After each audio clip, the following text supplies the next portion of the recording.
Good evening. Can you all hear me in the back? Good.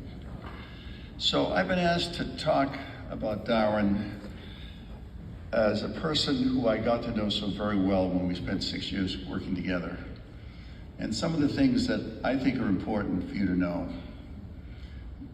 If you want to know his CV and all the absolutely wonderful things he's done, the booklet that has come out and has a full page of all his accomplishments, which are really remarkable. Let me start by saying that any one of us who has success, none of us did it on our own. As I say, it takes a village. And it's always helpful if you have someone at your side every step along the way. And Darwin has been very fortunate to have a wonderful wife, Kathy, who has been with him every step along the way. And I want Kathy to stand up and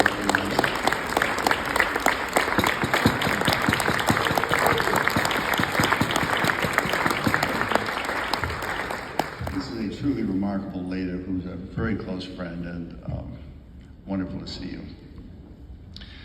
So let me tell you some things about Darwin. I'm going to focus on 3 things. I'll start by saying I've never seen anyone more passionate about the pancreas than Darwin. It's 24/7 with ideas that flow, good ideas, good thoughts about how to do research, how to do it better. Mind is always working, 24/7. The thing I could never figure out, and Beecheroo, I think, will agree with me on this, is the 3 a.m. emails we always got. Because what we couldn't figure out, whether that was his last email before going to sleep or the first email when he woke up and to go to work. But he was just nonstop action. He took research more seriously than anyone I know. He had a vision about chronic pancreatitis and tried to make an earlier diagnosis, and we hooked him up with Hanno Steen at Children's Hospital in proteomics. And Darwin not only did the research with him, but he went to the laboratory and actually did the work there to understand proteomics. I'm told he did not destroy any equipment along the way, but to his credit, he wanted to know, as a scientist, exactly what proteomics had to offer. And I consider that a great tribute. I saw that he had incredible leadership skills. It was never about him. It was always about the science. It was always about supporting younger people in their research. And he was absolutely passionate about that. I've never seen anyone prepare someone for a national talk as well as Darwin would do that. He was absolutely committed to other people's success. I've never seen anyone work harder, 24/7, 3 a.m., you know the drill. I never saw anyone who made better decisions, because sometimes our research doesn't go so well, and you have to make a decision about whether this is worth publishing or whether we should abandon that and go on to something different. And being a good leader means making good decisions, and he always made good decisions. And the third thing is, Darwin Conwell is a really good human being. I have never seen anyone with more empathy than what Darwin demonstrated. In the hospital, people gravitated to him because they knew that he was very much interested in their welfare, both inside the hospital in terms of the work they did, but in their family.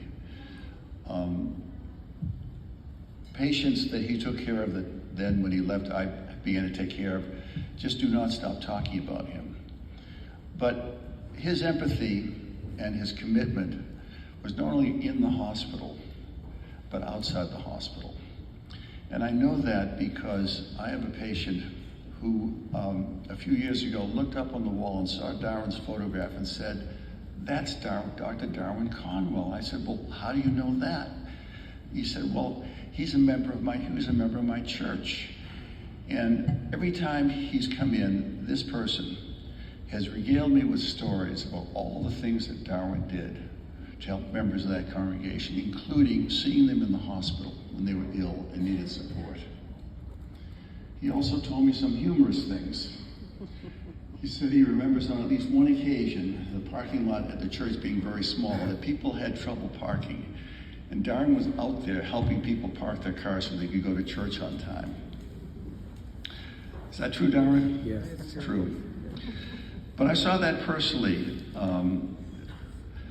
I should tell you that Darwin came to work with me, not necessarily because he warmed up to me so very quickly, or they warmed up to our hospital, or they even warmed up to the dean of the medical school, because we'd spent over a year trying to convince him to come. And the person who convinced him was my wife.